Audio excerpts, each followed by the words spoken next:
अगरतला भारत की पहाड़ी रियासत त्रिपुरा का दारुल-हुकूमत है। ये शहर तीनों तरफ से बांग्लादेश में घिरा हुआ है। बंगाली हर तरफ से अगरतला पहुंच सकते हैं। 1967 में शेख मुजीबुर रहमान ने बांग्लादेश की आज़ादी के लिए अवामी लीग में एक स्पेशल सेल बनाया। इसका काम पाकिस्तान तोड़ने के लिए भारत की मदद हासिल करना था।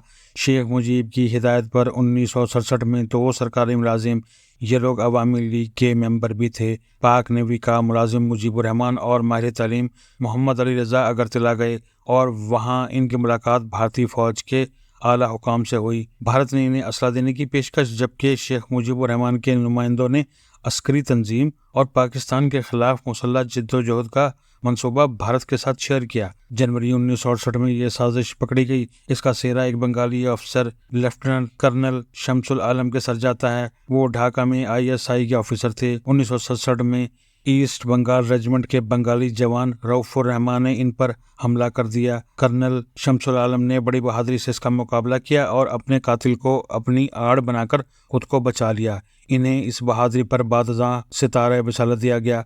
ISI ने इस हमले की तफ्तीश शुरू की और अगरतला साजिश पकड़ी गई। फौज ने 1500 लोगों को गिरफ्तार कर लिया। तफ्तीश आगे बढ़ी तो 8 मरकजी मुजरिम पकड़े गए। इन 8 मुजरिमों ने भारत के साथ कोऑर्डिनेशन करने वाले 34 लोगों के नाम दे दिए। इनमें 3 आला सरकारी अफसर, पाक नेवी, पाक एयरफोर्स और पाक फौज के अफसर और जवान शामिल थे। जनवरी 1968 में इन 34 लोगों को गिरफ्तार कर लिया गया, जिसके बाद शेख मुजीबुर रहमान भी गिरफ्तार कर लिए गए।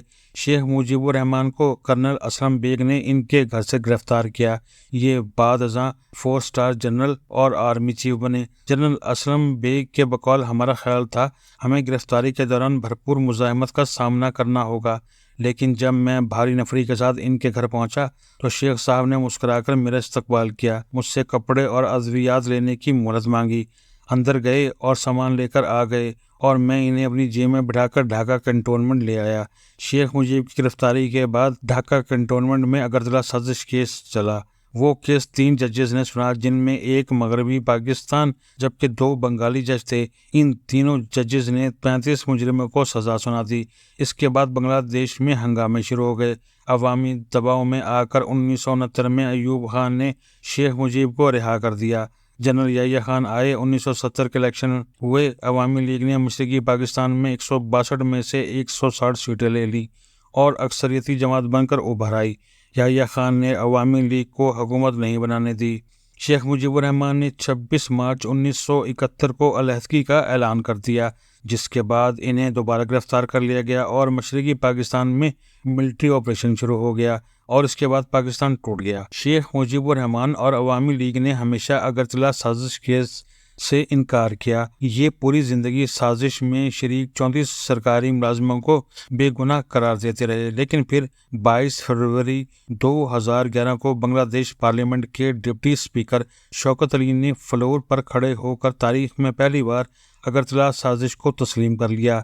ये 1967 में पाक फौज में कैप्टन थे और ये भी इन 34 अफसरों और जवानों में शामिल थे जिन्हें अगरतला साजिश केस में गिरफ्तार किया गया था। शौकत अली सकूत मशरकी पाकिस्तान तक मिलिट्री जेल में रहे। बांग्लादेश बनने के बाद ये सियासत में आए और 2011 में डिप्टी स्पीकर बन गए। उन्होंने पार्लियामेंट में इतराफ़ किया। शेख मुजीब ने 1967 में अवामी लीग में स्पेशल यूनिट बनाया था, जिसका मकसद आज़ादी के लिए भारत और भारतीय फ़ौज की मदद लेना था। शेख मुजीब जो समझते थे आज़ादी के लिए पुरअमन कोशिश काफ़ी नहीं, इसके लिए हथियार भी उठाने पड़ेंगे, और उन्होंने हथियारों और ट्रेनिंग के लिए 1967 में प्रोफेसर मुजीबुर रहमान और नेवी के मुलाजिम मोहम्मद अली को अगरतला भेजा था। कैप्टन रिटायर्ड और डिप्टी स्पीकर शौकत अली के इस एतराफ़ के बाद साबित हो गया अगरतला साजिश केस हकीकत था और शेख मुजीबुर रहमान ने 1970 के इलेक्शन से कहीं पहले पाकिस्तान से अलग होने और अस्करी जिद्दोजहद का फैसला कर लिया था। लिहाजा इमरान खान का ये ख्याल गलत है। शेख मुजीबुर रहमान मुहिब्बे वतन था और अगर 1970 के इलेक्शंस के बाद इसे हुकूमत बनाने का मौका दे दिया जाता तो पाकिस्तान टूटने से बच जाता। शेख मुजीब ने वज़ीर आज़म बनने के बावजूद बांग्लादेश बनाना था, ताहम इस सूरत में वो मगरबी पाकिस्तान को भी अपनी टांगों पर खड़ा होने के काबिल ना छोड़ता। शेख मुजीब के वज़ीर आज़म बनने की सूरत में ज़्यादा से ज़्यादा 1971 की जंग 1973 तक चली जाती और इसके बाद بنگلہ دیش بھی بن جاتا اور مغربی پاکستان پر بھی بھارت کا قبضہ ہو جاتا۔ ایک سوال یہ بھی پیدا ہوتا ہے، شیخ مجیب الرحمان اگر واقعی محب وطن تھا بقول عمران خان، تو پھر اس نے 1967 میں بھارتی فوج سے اسلحہ اور ٹریننگ کیوں لینا شروع کر دی تھی؟ وہ چپ چاپ جمہوری جدوجہد کرتا۔ وہ 1970 میں وزیر اعظم نہیں بن سکا تو وہ 1972 یا 1973 میں بن جاتا۔ یحییٰ خان کا ماشاءاللہ بہرحال ختم ہونا تھا اور ملک میں جمہوریت نے بحال ہو کر رہنا تھا۔ آخر مجیب الرحمان کو کیا جلدی تھی؟ جلدی مجیب الرحمان کو نہیں تھی، اندرا گاندھی کو تھی۔ وہ 1967 میں پہلی بار وزیر اعظم بنی تھی۔ 1972 میں اس کی مدت ختم ہو رہی تھی۔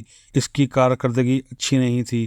اس کا خیال تھا وہ شاید دوبارہ منتخب نہ ہو سکے، لہٰذا اس کی وزارت عظمیٰ کے لیے مشرقی پاکستان علیحدگی اور پاکستان کی شکست ضروری تھی، اور اس نے یہ کارڈ کھیلا اور کامیاب بھی ہو گئی۔ بہرحال قصہ مختصر، شیخ مجیب الرحمان پاکستان توڑنے کے بعد بمشکل 4 سال زندہ رہے، اور انہیں بھارت کی آزادی کے دن یعنی 15 اگست 1975 کو ان کی اپنی فوج نے خاندان اور دوست احباب سمیت قتل کر دیا۔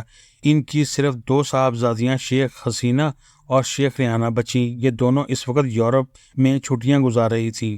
شیخ حسینہ بعد ازاں حسینہ واجد کے نام سے سیاست میں آئیں اور اگست 2024 میں 15 سال حکومت کے بعد خوفناک عوامی تحریک کے نتیجے میں فارغ ہو گئیں۔ یہ آج کل بھارت میں پناہ گزین ہیں اور بنگلہ دیش میں 50 سال بعد انڈیا مرد آباد اور پاکستان زندہ باد کے نعرے لگ رہے ہیں۔ ہم اگر آج 1971 کی جنگ اور مشرقی پاکستان اور شیخ مجیب الرحمان کا تجزیہ کریں تو ہم 3 نتائج اخذ کر سکتے ہیں۔ شیخ مجیب اور اندرا گاندھی کا گٹھ جوڑ تھا۔ اندرا گاندھی کو دوسرا الیکشن جیتنے کے لیے ایک میڈل چاہیے تھا، اور پاکستان کی شکست سے بڑا میڈل کیا ہو سکتا تھا، جبکہ شیخ مجیب الرحمان ہر صورت وزیر اعظم بننا چاہتے تھے، خواہ اس کے لیے انہیں پاکستان ہی کیوں نہ توڑنا پڑ جاتا۔ دوسرا نتیجہ، شیخ مجیب الرحمان جمہوری لیڈر نہیں تھا، اس کے اندر ایک منافق شخص چھپا ہوا تھا۔ وہ ایک طرف ووٹ کو عزت دو کا نعرہ لگا رہا تھا اور دوسری طرف مکتی بہانی بنا رہا تھا۔ اس نے 1967 میں اگرتلہ میں بھارتی فوج کو دعوت دے دی تھی، لہٰذا وہ محب وطن نہیں تھا۔ اور تیسرا نتیجہ، شیخ مجیب الرحمان مشرقی پاکستان میں بہت مضبوط تھا، لوگ اس پر انتہا اعتماد کرتے تھے۔ اس نے لوگوں کی محرومی اور خوابوں کو بڑی خوبصورتی سے اپنی سیاست کے لیے استعمال کیا، لیکن وہ عملی طور پر ایک نالائق انسان تھا۔ اس کے پاس ملک چلانے کی اہلیت تھی اور نہ وہ ٹیم۔ وہ معاشی لحاظ سے بھی زیادہ ایماندار نہیں تھا، صرف تقریروں سے کام چلانا جانتا تھا، لہٰذا جب وہ اقتدار میں آیا تو اس کی ساری کلی کھل گئی۔ عوام کے حالات بدتر ہوتے چلے گئے اور غربت، بے روزگاری اور لا قانونیت میں اضافہ ہو گیا۔ اس نے چن کر عثمان بزدار، محمود خان اور علی امین گنڈاپور بھی تعینات کر دیے، اور انہوں نے بنگلہ دیش کا رہا ساز سٹرکچر بھی تباہ کر دیا۔ ملک کھوکھلا ہو گیا۔ عوام 2-3 سال مجیب الرحمان کی تقریروں اور پنجابی فوج کے تانوں کے سحر میں رہے، لیکن جب غربت اور کرپشن عوام کے گھٹنوں تک پہنچ گئی تو شیخ مجیب کا بت ٹوٹ گیا اور وہ اپنی ہی فوج کے ہاتھوں مارا گیا، اور اس کی ہلاکت پر ایک بھی شخص باہر نہ نکلا، اور یوں شیخ مجیب الرحمان تاریخ کے دھارے میں بہہ کر ختم ہو گیا۔ میں آج جب عمران خان کے منہ سے بار بار مشرقی پاکستان، شیخ مجیب الرحمان اور حمود الرحمان رپورٹ کا ذکر سنتا ہوں، اور پھر 9 مئی اور 28 ستمبر جیسے واقعات دیکھتا ہوں، یا علی امین گنڈاپور کے منہ سے لڑو گے، مرو گے اور مارو گے کے نعرے سنتا ہوں تو میں ڈر جاتا ہوں، کیونکہ تاریخ کے طالب علم کی حیثیت سے مجھے محسوس ہوتا ہے عمران خان بھی وہی غلطی کر رہے ہیں جو شیخ مجیب الرحمان نے کی تھی۔ وہ بھی ہر قیمت پر وزیر اعظم بننا چاہتا تھا، اور اس کی اس سوچ نے اس کو بھی تباہ کر دیا اور ملک کو بھی۔ اللہ تعالیٰ عمران خان کو لمبی زندگی دے، انہیں حفظ و امان میں رکھے اور ملک کو بھی 1971 جیسے حالات سے بچائے۔ مگر ہم بدقسمتی سے ایک بار پھر 1971 کے دہانے پر کھڑے ہیں۔ عمران کی فلسفی ہر قیمت پر ملک کو ڈوبوتی چلی جا رہی ہے۔ اللہ ملک پر رحم کرے۔